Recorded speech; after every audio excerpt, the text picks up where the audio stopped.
Ողջույն սիրելի հայրենակիցներ, եթերում է Անտապանն է։ Եվ այժմ մենք զրուցելու ենք ազգային ժողովրդական բևեռ շարժման խորհրդի անդամ պարոն Գարեգին Չուկազյանի հետ։ Ողջույն եմ պարոն Չուկազյան։ Բարև ձեզ։ Վաղուց չենք զրուցել, շատ ուրախ եմ ձեզ տեսնելու տաղավարում։ Շնորհակալ եմ։ Եվ ես եմ շատ շնորհակալ, որ դուք ընդունել եք հրավերը։ Պարոն Չուկազյան, իմ առաջին հարցս ես այս երկու օրը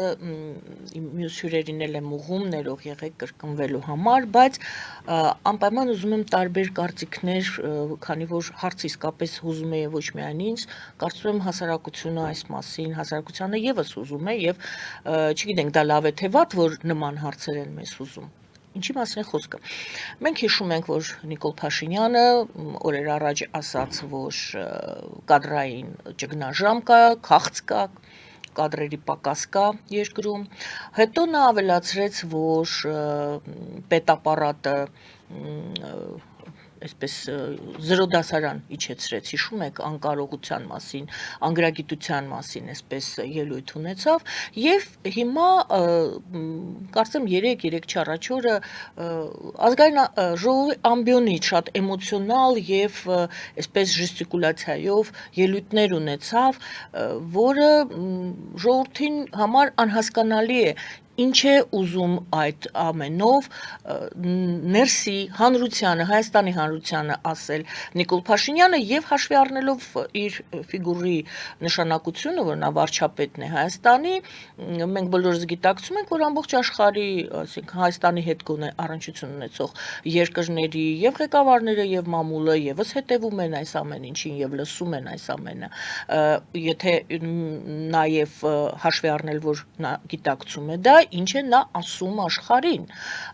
կառավարման համակարգը զրոյական վիճակում է, ինքը այդպիսի էմոցիոնալ վիճակում է, ինչ հասկանանք մենք եւ ինչ են հասկանում, այսպես ասած, մեզ հետ աշխատող խաղացողները արտաքին։ Հետաքրքիր հարց է, որտեվ ոչ միայն ձեզ է դա հետաքրքիր, կամ հայաստանցիներին եւ հայերին, ես վերջերս դրսից տարբեր օտարերկրյա ծանոթներից ստանում եմ կադրերը, ինձ ասում են, այս ինչպես հասկանալ էլ այդ շարժու ձևը։ Դրա մի հատ թուրքական առած կա, մենք իհարկե թուրքերի նկատմամբ մեր ատելությունը խանգարում է հասկանալ, որ թուրքերը 600 տարի կայսրություն ունեցած ժողովուրդ են եւ հենց այնպես չէին կարող կայսրություն ունենալ, այսինքն թշնամուց պետք է կարողանալ սովորել։ Այդ առածը ասում է, երբ որ ծաղրածուն մտնում է պալատ, թագավոր չի դառնում, բայց պալատը վերածվում է կրկեսի։ Դա թուրքական առած է։ Հիմա մենք ունենք այդ վիճակը Հայաստանում եւ այն 30 տարվա աղճատված քաղաքական պատկերացումների հետևանքը, որը մենք այսօր վայելում ենք որպես սննկացած կարելի ասել պետություն, ուժեղացնում է եւ փաստորեն Նիկոլ Փաշինյանը հենց դրանով է զբաղված, ուժեղացնում է մեր մեջ դարերով ձևավորված Թումանյանի խոսքերով ասած կկվի բարդույթը, հա, այսինքն կեղծ համոզմունքների պատկերացումը, որ դու քեզից ոչինչ չես ներկայացնում։ Դու ոչ մի ամբիցիա, ոչ մի հավակնություն քաղաքական չպիտի ունենաս առհասարակ։ Դու ընդամենը կարող ես զիջել եւ այդ ներարկվում է, ակտիվորեն ներարկվում է այսօր Նիկոլի կողմից ժողովրդին, որ դուք ոչինչի քաղաքական արժանի չեք եւ այդ վասալի ինչ ինքնիշխանություն, ինչ անկախություն եւ այլն։ Պետք է միայն տալ, որ ընդամենը խաղաղություն լինի, փրկվենք, հա, եւ այս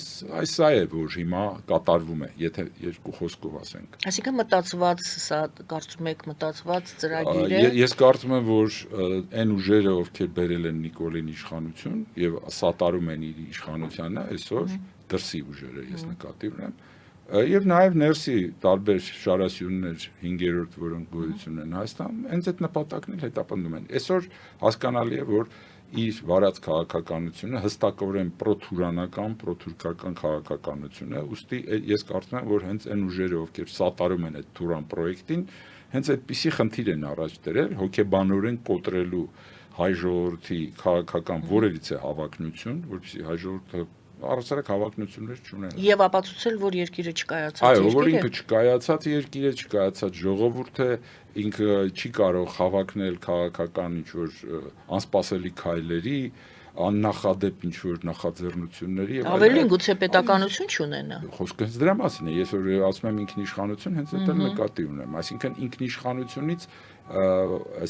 հողը տակից գնում է, էլի, այսինքն հոգեբանորեն ստեղծում են այդպիսի վիճակ։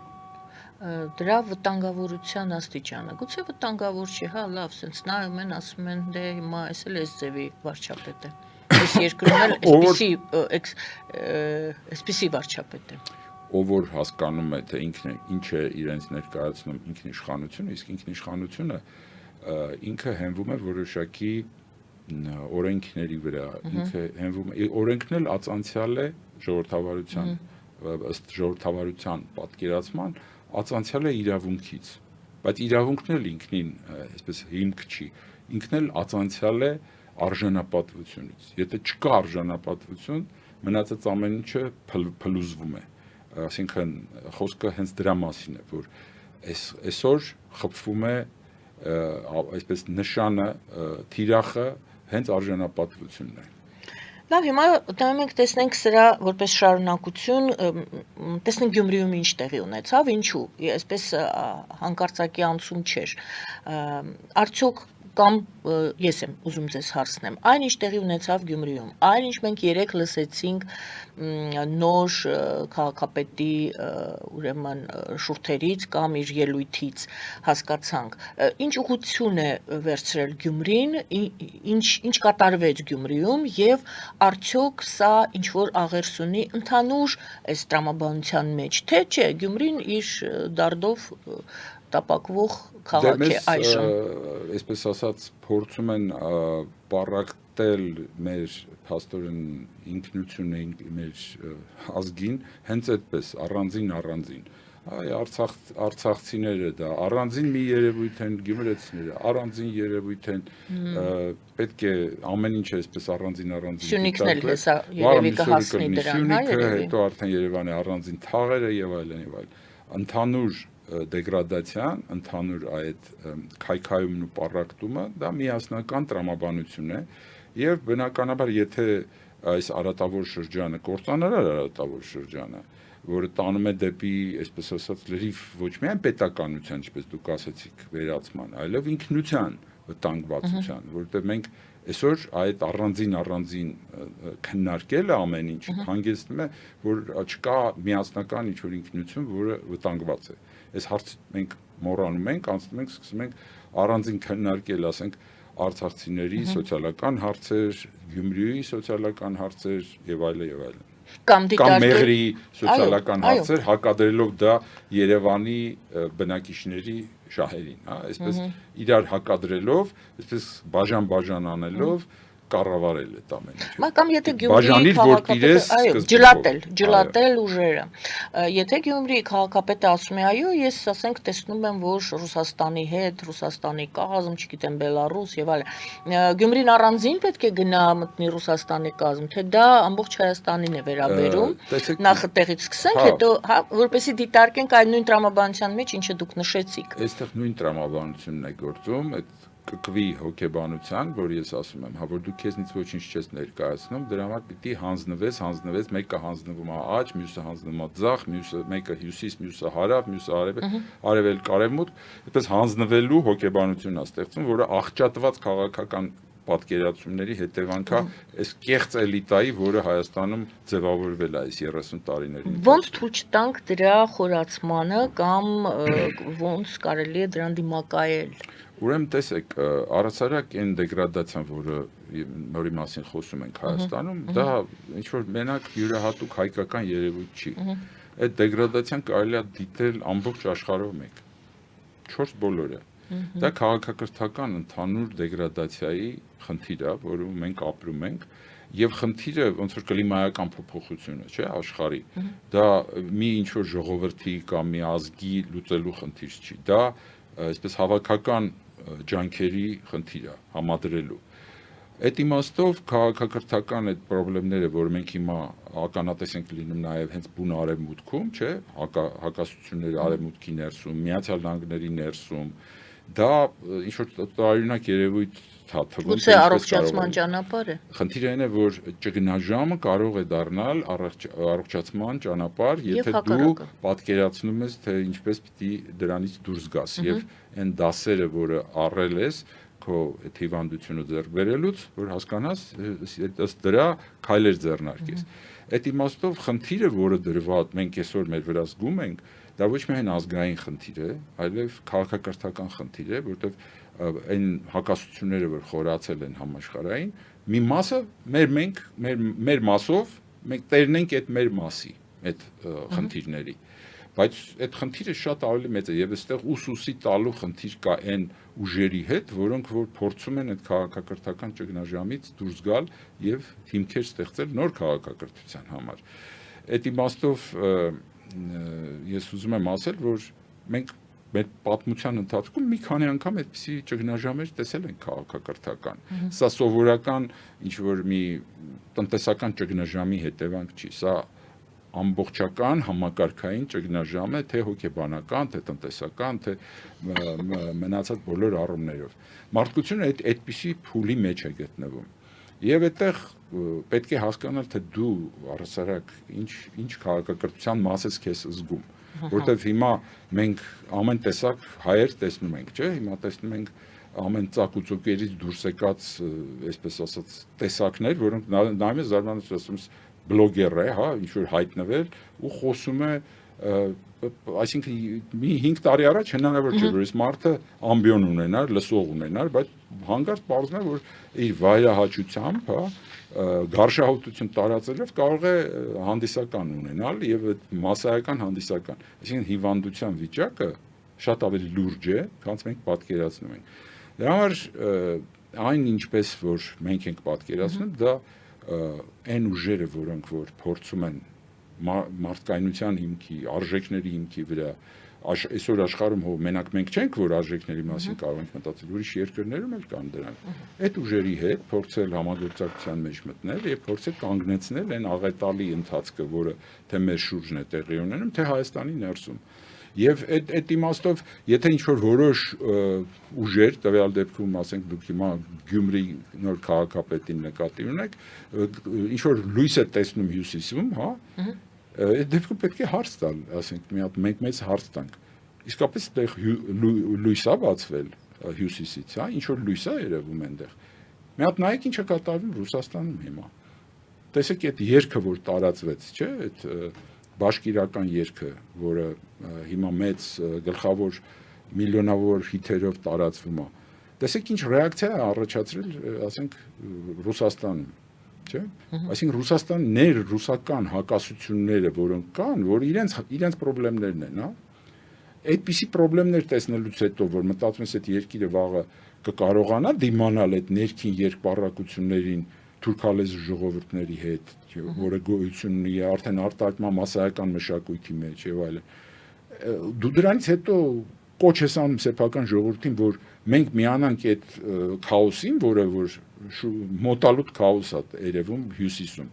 Մենք մտնենք այդտեղ ինչ անենք։ Մենք մեր քաոսը նախ փորձենք հասկանալ ինչ ենք անելու, հետո ուրիշի քաոսներին խառնվենք։ Այս մարդիկ եթե փնտրում են այդ կկուի նման նայում են աջ ձախ, թե որտեղից պետք է իրանց հովանավոր առաջանա, այդ լուծում չի, ոչ այդ հովանավորները կան այսօր, չկան այդ հովանավորները, անգամ իրանց ժողովուրդները զգում են, որ իրանք Ռուսաստանի ժողովուրդները չունեն այդ հովանավորը։ Դու մտնում ես այնտեղ ինչ անես։ Դա սովետական միությունը չի այլևս, որ փափագում ես գոյություն չունի այդպիսի իմպերիա այլևս, չկա այդպիսի գաղափարախոսություն, որի տակ դու կարողանաս քո տեղը գտնես, քո ինքնությունը հայկական, ասենք խորհրդային տարիների հայկական ինքնությունը ինչ որ ձևով տեղավորվել էր, չէ, ինչ որ իմունիային համակարգ է հայ ժողովուրդը ձեռք բերել խորհրդային համակարգի մեջ գոյատևելու ազգային։ Հիմա դու գնում ես այնտեղ որպես ինչ, որպես Մարգարիտա Սիմոնյան դառնաս, ինչ ես դառնալու այնտեղ Ռուսաստանում այսօր։ Դուք ասում եք միավորել ուժերը, եթե ես ճիշտ հասկացա, ոչ միայն ներքին ուժերի մասին եք խոսում, դրա մասին առանձին Հա, խոսում, որտեղ այլ ընդհանուր արտաքին։ խնդիր ունենք։ Հիմա նետում ենք հայացք։ Ուժերը կարող են միավորել երկրները, որոնք ունեն ընդհանուր շահեր, ընդհանուր վտանգ, ընդհանուր Եվ ընդհանուր քաղաքակրթական արժեքներ։ Հիմա ես ձեզ եմ խնդրում, եթե ասում եք, ուրեմն մտածել եք այդ մասին, եթե մտածել եք, կիսվեք մեզ հետ։ Նետում ենք հայացք եւ տեսնում ենք, ում հետ կարող է Հայաստանը ուժերը միավորել, կամ ով կգա Հայաստանի հետ իր ուժերը ավելացնելու Հայաստանով։ Այո։ Տեսեք, ես խոսեցի, որ քաղաքակրթական լրջագույն փոփոխությունների մեջ են գտնում ամբողջ մոլորակը եւ նոր ժամանակներ առհասարակ, որ վերջի մի քանի 100 տարին, որ որոշակի իներցիա է առաջացել, հա, մոդեռնի այս տարիներին, հայ ժողովուրդը կարողացավ նորանալ, ինչ որ ժամանակակից ազգ դառնալ։ Բայց ամենալուրջ փոփոխությունները, որ տեղի են ունենում, դրանք ոչ թե մոդեռնի ներսում են տեղի ունենում, այս դարաշրջանի հերթական ինչ-որ փոփոխությունն է, այլ սա ավելի խոշոր փոփոխություն է, որը կապված է, կարելի ասել, երկրորդ միջնադարի հայտնվելու հետ ամբողջ աշխարհում։ Պատահական չի, որ պահպանողական ուժերի վերադարձը, որը մենք նկատում ենք Արևմուտքում, մենք մինչև այդ տեսել էինք պահպանողական ուժերի վերադարձը, ասենք, իսլամական երկրներում, չէ՞, բայց ոչ ոք չէր կարող երևակայել, որ պահպանողական ուժերը կարող են հայտնվել նաև իշխանության Արևմուտքում։ Եվ սա միայն Միացյալ Նահանգներին չի վերաբերում, մենք սա նկատում ենք նաև Արևմտյան Եվրոպայում, Արևելյան Եվրոպայում։ Ահա ուրեմն պետք է փորձել հասկանալ այդ խոշոր փոփոխությունը կլիմայական, որը տեղի է ունենում։ Եվ այդ բնականաբար այդ դեպքում դու պիտի հասկանաս, թե որոնք են այդ ուժերը, որոնք են այդ արժեքները, որը հիման վրա փորձում են այդ աղետը, որը որ աղետալի իրադարձություններ, որոնք սպառնում են մարդկությանը, լինի դա պատերազմների տեսքով, լինի դա հիվանդությունների տեսքով, լինի դա արհեստական բանականության վտանգների տեսքով, հա, դրա առջև առնելու ինչ նոր ուժեր, ինչ նոր ձևեր կան, եւ այդ դեպքում արդեն քո ուշադրությունը ոչ միայն գամվում է, ասենք, Տրամպի հայտարարությունների վրա կամ Նիկոլ Փաշինյանի հերթական, ասենք, ծաղրածույության վրա, որը ինքը անում է Հայաստանում, այլ ավելի լուրջ բաների վրա է սկսում ուշադրություն դարձնել, թե ովքեր են կանգնած, ասենք, Տրամպի թիկունքին, ենթադրենք, ինչ խմբեր են, ինչ ուժեր են, արդյոք այդ նույն ուժերն էին, որոնք իրեն բերեցին իշխանության 16 թվականին, թե դրանք այն ուժերը, որոնք դեմոկրատների հետ էին, հիմա անցել են, ասենք, իր կողմը։ Եվ այդ դեպքում տեսնում ես այդ ուժերին, տեսնում ես, որ կան իսկապես տարբեր ծրագրեր, տարբեր լուրջ մարդիկ, որոնք որ խոսում են ժամանակի խնդիրների մասին։ Հիմա մեր համար դա մի քիչ տարօրինակ է, որ հանկարծ, ասենք, այդ քրիստոնեական աճ հայացքների մարդիկ սկսել են իշխանության գալ Միացյալ Նահանգներում, բայց տեսեք, որ պետք է հասկանալ, էլի, մենք ինչ լեզվով պիտի խոսենք այդ մարդկանց հետ, ինչ, որտեվ իրենք նայում են Հայաստանին որպես, այսպես ասած, պոստսովետական երկիր, անաստված երկիր, որտեղ ոչ մի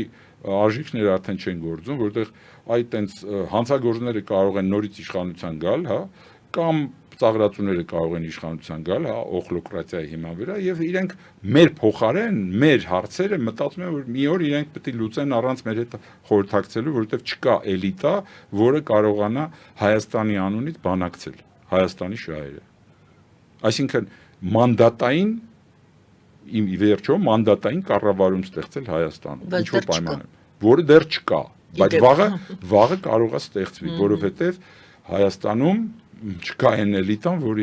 որը կարող է այդ լեզվով խոսի, որը ժամանակակից լեզվ է։ Եվ նորից այդ հարցը մանդատը, եթե ինչ որ մեկը մանդատային գոն է լինի, դա այդտեղ պետք է հենց մանդատ ով հավակնում է այդ մանդատին, նա պետք է շահ ունենա։ Այո, Ձեր կարծիքով ով է ոչ միայն շահել պիտի ունենա, նաև պիտի այդ լեզվով խոսես, չէ, որ իր համար բայց դա եղավ մանդատ, մենք խոսում էինք ուժերի միավորման հավասարի։ Ես դրա մասին եմ խոսում, որպեսզի քեզ հետ խոսեն հավասարի, դու որոշակի նպատակներ, խնդիրներ լուծող հանրություն պիտի լինես։ Եթե դու նպատակներ, խնդիրներ չունես որպես հանրություն, կապ չունի դու հայ ես, թուրք ես, ադրբեջանցի ես, եթե խնդիրներ չունես, նպատակներ, ծրագրեր չունես, որը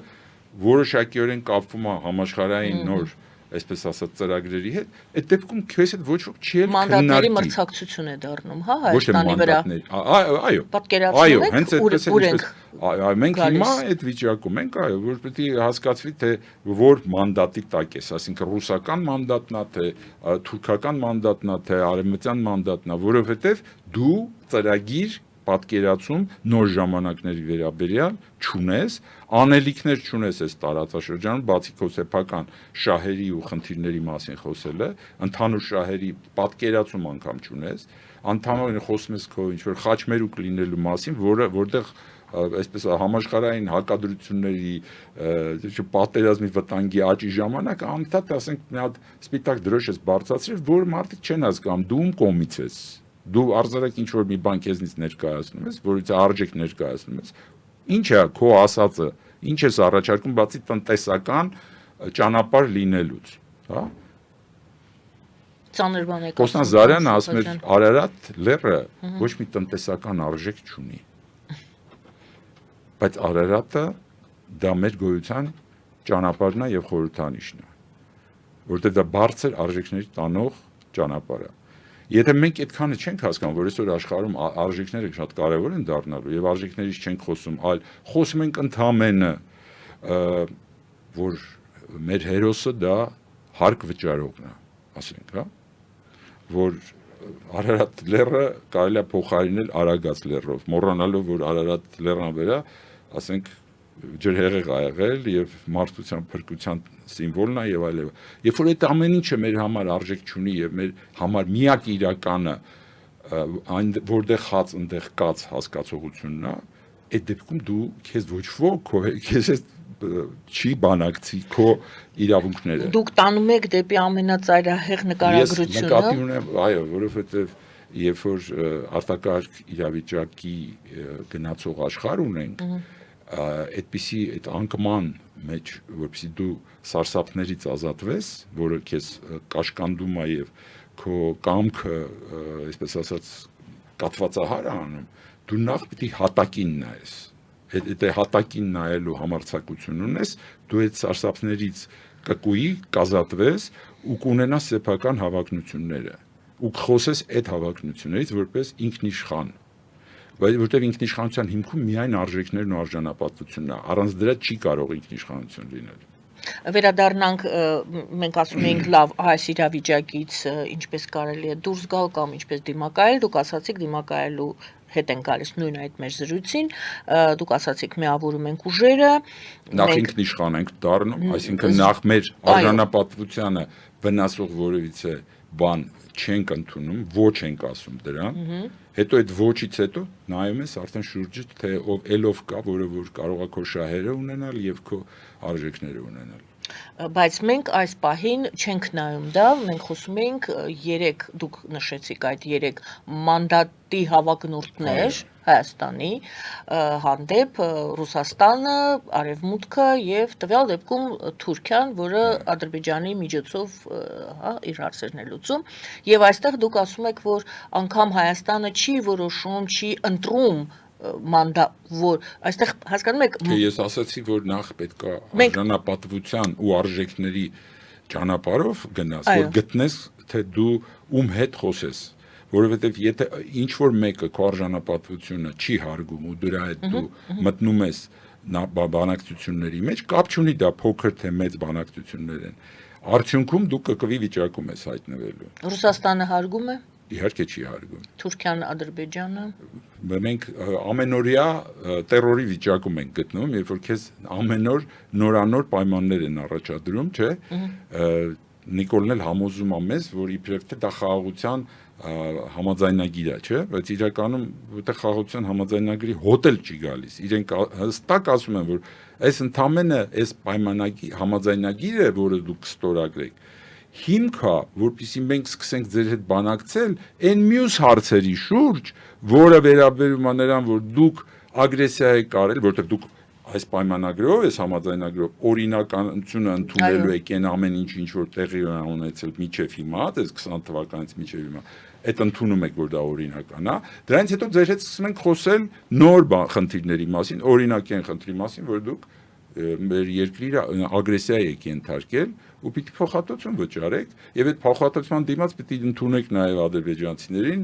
որոնց Հայաստանից դուրս են եկել, հետո այդ ադրբեջանցիները պիտի դառնան պարլամենտի անդամներ, հետո պիտի օրենքներ ընդունվեն Ադրբեջանին երկրորդ լեզու լինելու եւ այլն եւ այլն եւ այլն։ Այս ամեն ինչը, այսինքն այդ ճանապարհն է, այդ կկվի ճանապարհն է։ Եվ դրան հակառակ, երբ որ դու քո ասում ես այս է իմ կարմիր գիծն է, ես այս կարմիր գծերը չեմ անցնում եւ այս կարմիր գծերով իրավունքի ուժով եւ մնացած ամեն ինչով ես փնտրում եմ այն մարդկանց, այն երկրներին, այն ուժերին, ովքեր այս իմ հետ կարող են լինել դաշնակից։ Եվ այդ դեպքում դու կարող ես եւ աջ նայել, եւ ձախ նայել, եւ հյուսիս նայել, եւ հարավ նայել, բայց առանց դրա, առանց դա նշելու, առանց քո կարմիր գծերը նշելու, դու գնում ես բանակցությունների, դա բացարձակապես անիմաստ է։ Ում հետ ուզում ես գնա։ Ուզում ես Արևմուտք գնա, ուզում ես Ռուսաստան, ուզում ես Թուրքիա։ Այսինքն, այստեղ պետք է հստակ հասկանալ, սա է հիմքը ազգային ինքնության ապագայի։ Եթե դու դա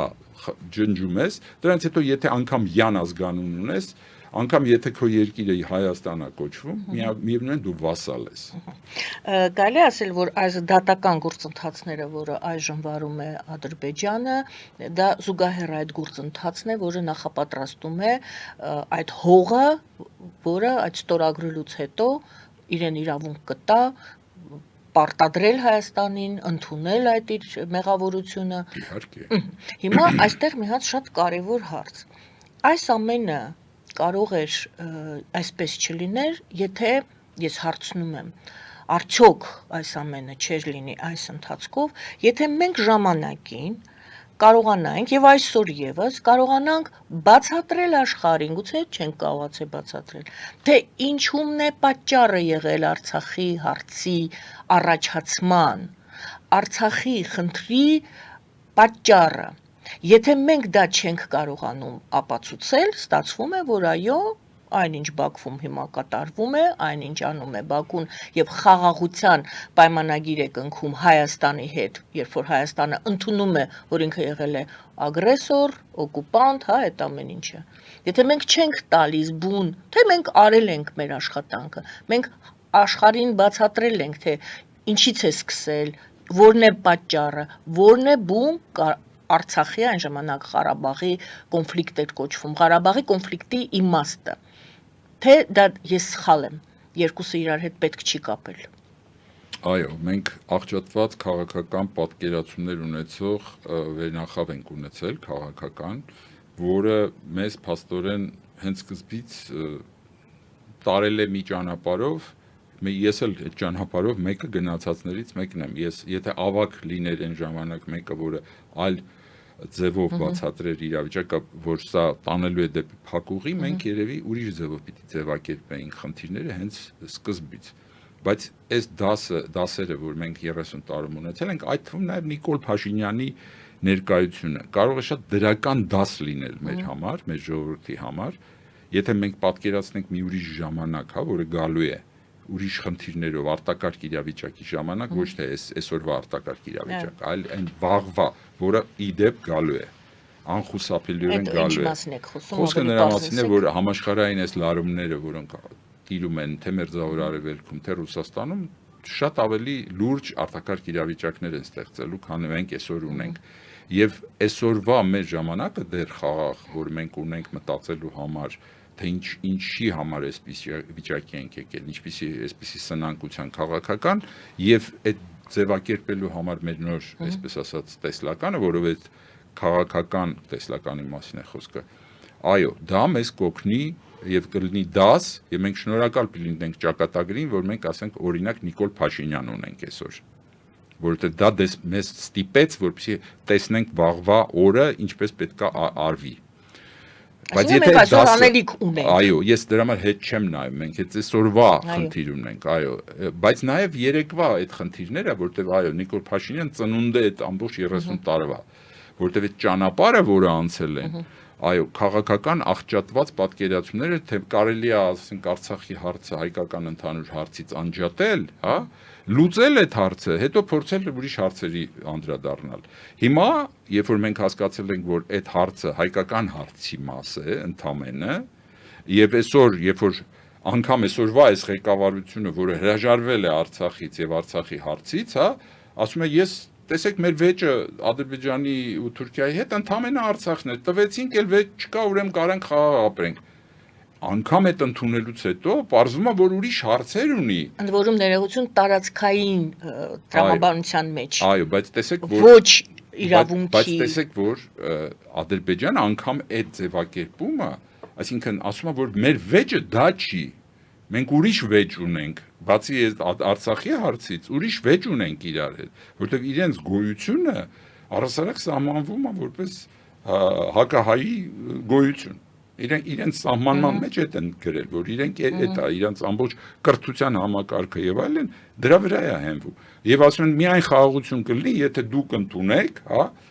որ դուք վասալ եք։ Դուք վասալ եք, այդ տարածքները մերն ա եղել, մեր հիմա կարող եք ապրել որպես վասալ ձեր տարածքների վրա, որոնք մեր տարածքներն են։ Այ երբ որ դա կընդունեք այդ վասալությունը, այն ժամանակ մենք ձեր հետ կնստենք, կխոսենք, թե դուք ինչպես կարող եք ապրել։ Բայց ոչ որպես ինքնիշխան, որովհետև ես պիտի թելադրեմ, թե քո սահմանադրության որ հոդվածը ինչպես պիտի լինի։ Խոսքը ադրբեջանցու մասին է։ Այսինքն, երբ որ մենք հասկացանք, որ այսպիսի էգզիստենցիալ գոյաբանական խնդիր է մեր առաջ դրված, Արցախի հարց չի միայն դրված, այլ դրված է մեր լինել չլինելու հարցը, այն ժամանակ պիտի հաջորդը որոշի, ինքը պատրաստ է այդ լինել չլինելու համար, այսպես ասած, կանգնելու, թե պատրաստ է որտեղ հաց ընդեղ կաց ուրեմն բանով շարժվել է։ Հայ ժողովուրդ եք ասում, հայ ժողովուրդը պետք է ընդունի, այո, բայց գուցե ես էլի սխալ եմ, դուք կարող եք շտկել, հայ ժողովուրդը ինքնաբուխ, ճիշտ է, ինքնակազմակերպման պահեր կա, այ հիմա գալիս ենք, վերնախավ ասելով այստեղ եւս վերապահում երկու տարբերակ վերնախավ ասելով դուք նկատի ունեք իշխանական վերնախավ, երկրորդը այնուամենայնիվ քաղաքական միտք ունեցող վերնախավի մասին է խոսքը։ Ոչ միայն միտք ունեցող, այլև կամք ունեցող, որովհետեւ դու կարող ես ունենալ իշխանություն, բայց կարող է կամք չունենաս։ Եվ երրորդը փող կամք չունենաս, կարող է ունենաս եւ այն եւ կամք ունենաս։ Այսինքն կամքի ունենալը այստեղ անհրաժեշտ բան է եւ այդ երկուսը լինի եւ միտք եւ կամք։ Եւ երրորդ բաղադրիչը պետք է երրորդ բանն էլ կա։ Երրորդը իմս ուրիշն է, գուցե ձերը չորրորդը լինի։ Երրորդն էլ վերադառնանք նրան, որ ասացիք, ժողովուրդը պետք է լինի, մեր ժողովուրդը սովոր է հավատալ եւ գնալ ինչ որ մեկի հետևից։ Այ երրորդը ես ասում եմ պետք է վստահություն նշնչի եւ վայելի այդ հեղինակությունը ժողովրդի, որը նույն բանի մասին, որը արժեքներն են։ Որովհետեւ առանց այդ արժեքների միտքը դառնում է անգամ չարիքի գործիք, հա, սատանայի գործիք կարող է լինել, սատանան շատ խելոք է։ Եթե կամք չունես, դու դառնում ես կկու, եւ եթե սիրտ արժեքներ չունի, արժեքները անհրաժեշտ մաս են, եւ վստահությունը ժողովրդի ոչ այնքան մտքով է լինելու, որովհետեւ ցավոք սրտի մեր այսօր ընդհանուր զանգվածային մտածողության մտավոր մակարդակը այն թույլ չի տալիս դա։ Խեղում են, որովհետեւ այո, խեղված խեղում են, չեմ ասում խեղված է, ասում եմ ընդհանուր անընդհատ խեղում են, որովհետեւ որովհետեւ մենք կարող ենք massայաբար ասենք թուրքական երաժշտություն լսել, ուրախանալ դրանից եւ այլն։ Խեղված, այո, massայական գիտակցություն է, բայց այդ նույն խեղված գիտակցության մեջ կա սիրտ, արժեքներ հենց ժողովրդի մեջ, որտեվ ժողովրդի մեջ այդ արժեքները ժողովրդական ձևով գոյություն ունեն։ Հիմա խնդիրն է, որ երբ որ այդ վերնախավ ասածը կունենա նաև արժեքներ, հա, այդ վստահությունը կստանա առանց անգամ անհրաժեշտ մտքի, որովհետև սրտով կզգան, որ այդ նոր իշխանություն եկողը այո ունի սիրտ, ունի ուրեմն արժեքներ։ Այսպես Հիմա ամենակարևորն է, այստեղ մեր զրույցը բավականին դրական է արդեն ստացվում, որովհետև մենք ոնց որ թե լուծումը, հույսը կամ այն, ինչպես են ասում, թունելի վերջում լույսը, համենայն դեպս ասեցինք, որ այնտեղ պետք է լույս լինի։ Մենք ուրվագծեցինք, որ պետք է լինի այդ տանող ուժը։ Հիմա այն ձեր ձևակերպումը, որ պետք է միավորել ուժերը, մենք նայեցինք ընդհանուրի մեջ, դուք ասացիք համաշխարհային խնդիրների դեպքում ուժերը միավորում ենք, հիմա եկեք տեսնենք այստեղ մենք տնային աշխատանք ունենք անելու։ Անկասկած։ Այդ տնային աշխատանքի մեջ նաև կամ նա պետք է ծնվի այդ մեկը, ով կրում է ձեր ասած եւ կամ մեկի մասին չի խոսքը։ Այո, սա մի դրա համար ես մասին չի ուժերի խոսքը, համախմբման կոնտեքստում եմ դա ասում։ Հիմա եկեք տեսնենք, դա մի քաղաքական ուժ է, որը էլի համախմբման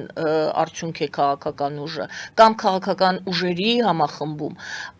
Մենք վաղուց ենք խոսում Հայաստանում, մենք չէ, բոլորս, որ այո, եկել է պահը, որ ինչ որ մեկը պետք է այդ ջահը վերցնի, ժողովուրդը նրա հետևից գնա, լիդերի մասին է խոսքը։ Մենք ունենք լիդերի կարիք, թե մենք ունենք քաղաքական մտքի կարիք, քաղաքական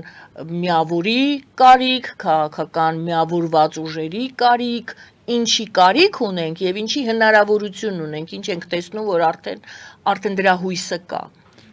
Ես արդեն ասացի, որ մենք մտել ենք մի նոր դարաշրջան եւ շատ արագ ենք այդ դարաշրջանը շատ արագ է գալիս, զուտ տնտեսական տեխնոլոգիական իմաստով ես սա օրինակի վրա բերեմ, տեսեք Իլոն Մասկը խոսեց մի քանի օր առաջ նրա մասին, որ 2040 թվականին ավելի շատ ռոբոտներ են լինելու, քան մարդ։ Այսինքն մենք 15 տարվա մասին ենք խոսում։ Արհեստական բանականության արագությունը իր աճի եւ գնի եւ այլի ու աննախադեպ արագություն ունի, այսինքն արագությունը, որով փոփոխվում են այդ ռոբոտների, այսպես ասած, ուղեղը, հա, այսպես ասեմ, այն արագ, դա ազդելու է թե զենքերի նոր տեսակների վրա, պատերազմների վրա, հենց պատերազմների, այն ինչ որ տեսնում ենք, դրանք ծաղիկներ են ընդամենը։ Դա վերաբերելու է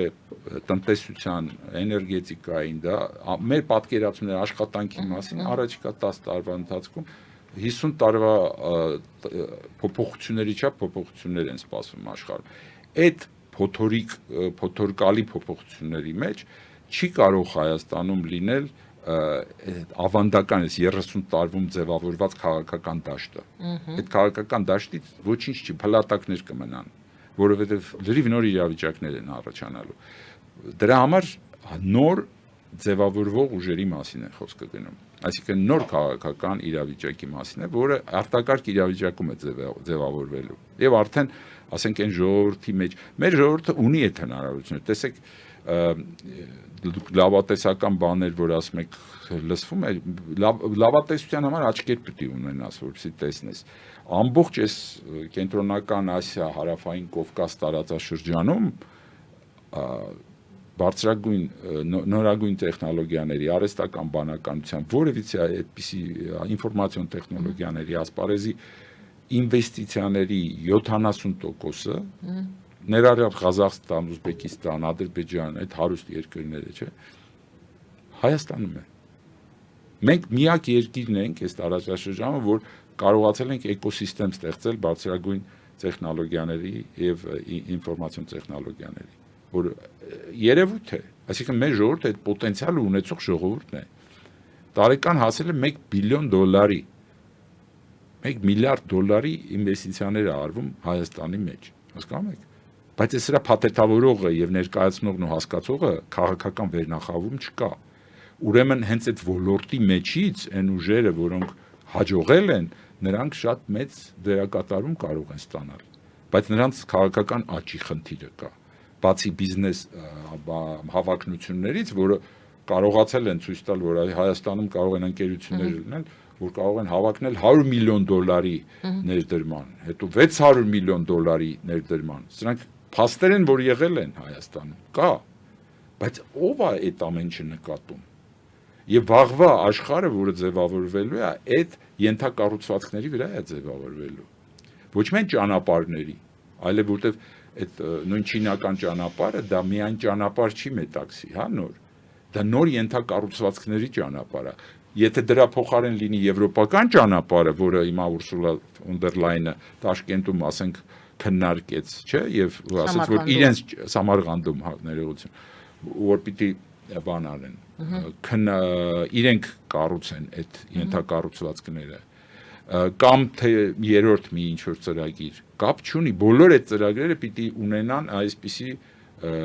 հատկություններ, իրենք ենթակառուցվածքային պիտի լինեն, ոչ թե տրանսպորտային, ինչպես որ ներկայացվում է Հայաստան որպես տրանսպորտային խաչմերուկ։ Լավ, այսինքն ոչ թե տրանսպորտային խաչմերուկ պիտի լինի, այլ պիտի տարածաշրջանի այդ նորարարությունների տեխնոլոգիական տրանսֆերի կենտրոն պիտի լինի։ Այն դեպքում դու եւ ֆունկցիա ես ձեռք բերում տարածաշրջանում ու կապ չունի միայն փոքրիստոնյա կամ իսլամ լինելը հարևանների, դու խնդիր ես վերցնում քո վրա, ու այդ խնդիրը սկսում ես լուծել, ու բոլորը ընդունում են, որ դու լավ ես լուծում, ուրեմն այո, դու լուծիր այդ խնդիրը։ Սա շատ ավելի մեծ փոփոխություններ են։ Այն ուժերը, ովքեր, ելի եմ ասում, Տրամպի առաջին ընտրության ժամանակ չկային իր կողքին, իսկ հիմա կան, հենց այդ ուժերն են, որոնք, ասենք, սիլիկոնային հովտում են գտնվում, որոնք նոր փողերն են ամերիկյան, նոր տեխնոլոգիաներն են, եւ դրա հետ նոր, այսպես ասած, գաղափարախոսություն ունեն աշխարհի կառավարման հետ կապված։ Դա հյուսիսում չի։ Հյուսիսում չկա այդպիսի գաղափարներ։ Հյուսիսում բացի խորհրդային միության վերականգնման ապուշագույն գաղափարից, որը անհնար գաղափար է, ուրիշ գաղափար չկա, որ մենք գնանք հյուսիս ու բանակցենք, չկա այդ ուժը չի երևում հյուսիսում։ Իրենք խոսում են հնոտից, ինչպես որ Էրդողանն է խոսում հնոտից, հա, իր խալիֆաթը վերականգնելու, հա, իսլամական։ Այս երկու ուժերն էլ մերժվելու են, որտեղ իրենք չունեն ապագայի պատկերացումներ։ Մնացած մրցակցող պրոյեկտների մեջ Հայաստանը պիտի կարողանա գտնի այն ուժերին, որոնց հետ ինքը իր դերակատարումը տարածաշրջանային վերականգնի եւ դրա հիման վրա իր ինքնիշխանությունը պահի։ Դուք փաստորեն ցույց եք տալիս, որ կա այդ պոտենցիալը, այդ ներուժը Հայաստանը ունի։ Այո։ Եզակի բացառիկ ներուժ, որը պետք չի ապացուցել։ Հայաստանը 61 թվականին արդեն ուներ արհեստական բանականության ինստիտուտ։ Մի ամբողջ գիտահետազոտական ինստիտուտ, որը զբաղվում էր արհեստական բանականությամբ։ Ուղղակի իր անունը կոչվում էր Ակադեմիայի հաշվողական կենտրոն, որը հիմնադրել է Մերգելյանը։ Դուք պատկերացնում եք ինչ տրադիցիա ունենք մենք այդ ամեն ինչի, բայց այսօրվա այսպես ասած դուրս պրծուկները, որոնք այսօր իշխանության են, գիտեն դրա մասին կամ պատկերացում ունեն, թե ոնց փաթեթավորել Հայաստանը աշխարհի հետ խոսակցությունների մեջ։ Բայց մենք խոսեցինք, որ ոչ միայն իշխանական էլիտա, կարելի է ասել էլիտան ոչ միայն իշխանություն նկատի ունենալով, այլ նաև էլիտան կարող է լինել քաղաքական որևիցե ուժ, քաղաքական միտք ունեցող մարդկանց համախումբ։ Այդ երեքը իրար հետ պետք է լինեն, ես ասեցի, միտքը, կամքը եւ սիրտը։ Այդ երեքը եթե կան, ապա այդ էլիտան կձևավորվի։ Եթե դուք լինելով ազգային ժողովրդական բևեռի խորհրդի անդամ այս մասին խոսում եք, նշանակում է դուք ձեր շրջապատ, ձեր խորհրդի նիստերի ժամանակ եւս խոսում եք։ Եվ ոչ միայն մեր խորհրդի նիստերի, այլև մեր բանակցությունների ժամանակ ենք խոսում տարբեր ուժերի, թե ներհայաստանյան, թե Սփյուռքի եւ թե ոչ հայ մեր լոբիստական գործունեությունը, որը գիտեք ունի իր թևերը թե Միացյալ Նահանգներում, թե Եվրոպայում, թե Մեծ Բրիտանիայում։ Ոստի ինչ մի քայլ առաջ, ինչ քայլերի մասին կարող ենք խոսել։ Այն ինչ որ ես ասեցի, մեր գործունեությունը բաց է, մեր գործունեության ընթացքում մենք համագործակցում ենք բոլոր այն ուժերի հետ, որոնք այս սկզբունքների հետ կարող են համաձայնվել։ Մենք ուրիշ սկզբունքներ չենք դնում, հատուկ նոր ինչ որ սկզբունքներ չենք դնում։ Սա այն տեսլականն է, որը ունի բևեռը, եւ այդ բևեռը դրա այդ պատկերացումներով քննարկումներ է անում թե Հայաստանի, թե Սփյուռքի, թե օտար ուժերի հետ։ Այսինքն դուք տեսնում եք, որ տնտեսական է կոչվում, դա երևի թե, բայց ինչպես կարելի ասել, տնտեսական զարգացում ապահովող այդ նոր ճյուղը տնտեսատեխնոլոգիական շնորհակալություն այդ կամ գիտա տեխնոլոգիական, հա, դա լինի հենքը։ Այսօրվա աշխարհում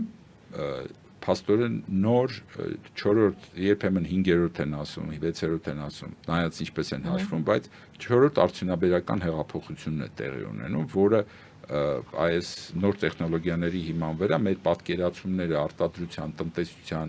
աշխատանքի մասին կտրուկ փոխվում են, կտրուկ։ Եվ դա կարող է լինել այն հիմքը, ազդակը, այո, այն այն հենքը, հիմքը, որի վրա Հայաստանը նոր դերակատարում կարող է ստանձնել ոչ միայն երկրի ներսում, այլև տարածաշրջանում։ Եվ եթե Փաշինյանը նայում է իր շուրջը եւ չի տեսնում կադրեր, այո, սա ուրիշ կադրեր են։ իր կուրության կամ հավկուրության կամ ավելի վատ, որովհետև երրորդ աչք էլ երբեմն կույր մարդիկ երրորդ աչքով ավելի շատ են տեսնում։ Այստեղ այդ տեսակից է գալիս, որ ինքը չի տեսնում։ Ես կասեի շատ ցածր տեսակից է գալիս, որ ինքը չի կարողանում տեսնել իր ժողովրդի հնարավորությունները։ Կամ նա փնտրում է ոչ թե ժողովրդի մեջ, այլ իրեն շրջապատող ինչ-որ նեղ շրջանակում գուցե։ Իր ոչ բարոյական, ոչ մտավոր հատկանիշներով ինքը, նորից եմ ասում, ինքը որպես կրկեսի մաս կարող է ընդունվել, բայց ոչ որպես պալատի ներկայացուցիչ։ Եվ սկսենք որպես ավարտ, մենք ամենասկզբում ես ձեզ հարցրեցի մինչ հաղորդումը ինչ է անում այսօր ազգային ժողովրդարական բևեռը Այն ինչ որ ասեցի, ես պատմեցի, հենց էդ էլ անում է, այսինքն ոչ մի ավել բան ձեզ չունեմ ասելու, որովհետև ես փաստորեն թվարկեցի այն ամեն ինչը, թե մտավոր, թե արժեքային, թե կամային, որով մենք զբաղվում ենք։ Ժամանակը կարճ է, այսինքն դե ժամանակի խնդիր բոլորն էլ ունեն, դուք այդ ժամանակը զգում եք, որ արագացնել է պետք եւ արդյունքը որն է 26 թվականի ընտրություններն են ձեր ինչ որ կետեք նշել այնտեղ թե արդյունքը դրա հետ չէ, հենց դա է իմ հարցը, որովհետեւ իրադարձություններին պետք է ճիշտ արձագանքել, այն ինչ որ տեղի է ունենում, երբեք չկապել ժամանակի հետ, այլ կապել ինչ որ կոնկրետ ժամանակի, այսինքն ասել դա կլինի 26 թվականին, ոչ, դա կարող է լինի շատ արագ։ Խնդիրները ցավոք սրտի մենք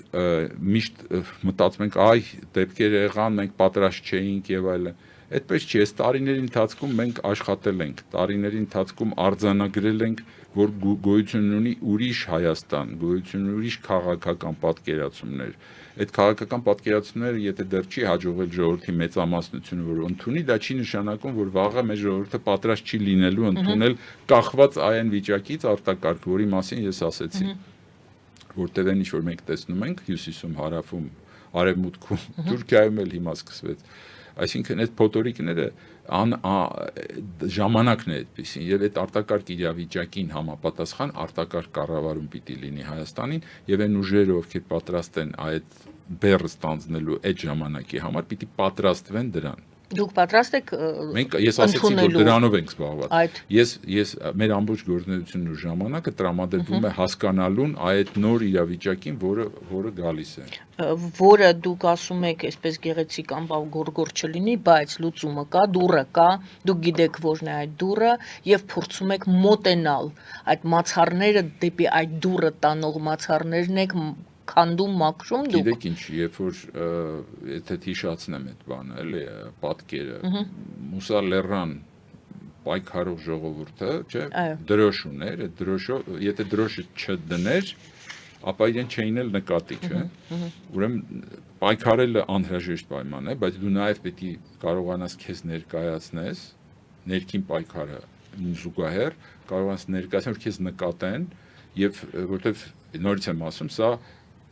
կլիմայական փոփոխություն է, սա մենակ հայ ժողովրդի խնդիրը չի, այստեղ մեծ փոփոխություն է, եւ այն բոլոր ուժերը, ովքեր ունեն ընդհանուր շահեր մեր այս արժեքների հետ, ընդհանուր արժեքներ, մենք պիտի կարողանանք դուրս գալ միացյալ ուժերով։ Ես շատ շնորհակալ եմ այսօրվա զրույցի համար, պարոն Շուքազյան, շնորհակալություն, որ ընդունել եք հրավերը մեկ անգամ եւս, սիրելի հայրենակիցներ, շնորհակալություն նաեւ ձեզ, եթե մեզ հետ եք,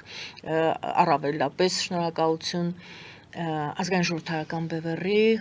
խորհրդի անդամ Գարեգին Շուքազյանն էր մեր զրուցակից այսօր, զրուցվար մեր Գայանե Առաքելյանը, բարին ձեզ։